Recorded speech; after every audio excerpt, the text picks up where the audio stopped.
When my son Jonathan was born 35 years ago, and we learned that he had Down syndrome, I was on a mission.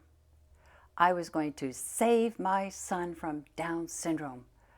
Whatever it took, I was going to erase it, wipe it out, make it disappear. I could do this, I believed, if I just worked hard enough. So at that time, an acquaintance of mine had told me that I needed to wake this baby every 2 hours through the night and nurse him and stimulate him because that was very important for his brain. At 6 weeks, I took Jonathan to the pediatrician for his checkup. I happened to mention the routine I was following, and I'll never forget that wonderful doctor's dry response. He said, "You're going to kill yourself.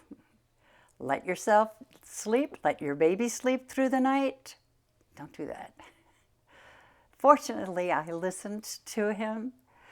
But the truth is, we as mothers want to move heaven and earth to do everything we possibly can for our children with Down syndrome. It kind of comes with the territory.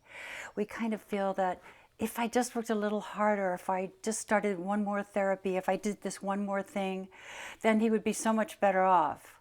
Well, I'm here to tell you, knock it off.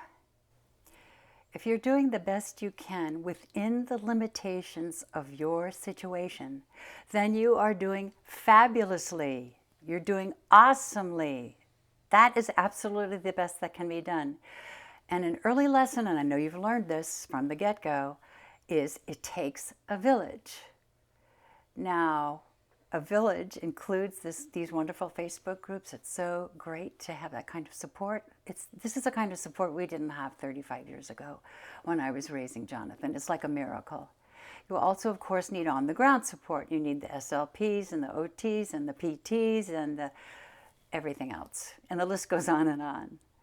Well, that's all well and good in normal times. But what about now? Depending on what country or which state you live in, your support system, your village may have vanished in a COVID cloud. So what do you do now? What do you do until our world regains some sense of normalcy? Well, you take care of yourself. That's what you do. I love that Southern saying, "Ain't mama happy, ain't nobody happy." And I'd add to that, ain't mama nurtured, ain't nobody nurtured. There isn't a single soul on this planet who's going to do it for you. That's your number one job. And then everything else falls into place. Your child with Down syndrome will survive the next months while you pull back and maintain balance, without fretting that he will somehow be damaged during this time. His development will somehow be delayed and not recover because he doesn't have support from his village. The village will be back. The train to that village will run again, and your child will be on it. In the meantime, take care of Mama. She's the heart of the village. Thanks for listening.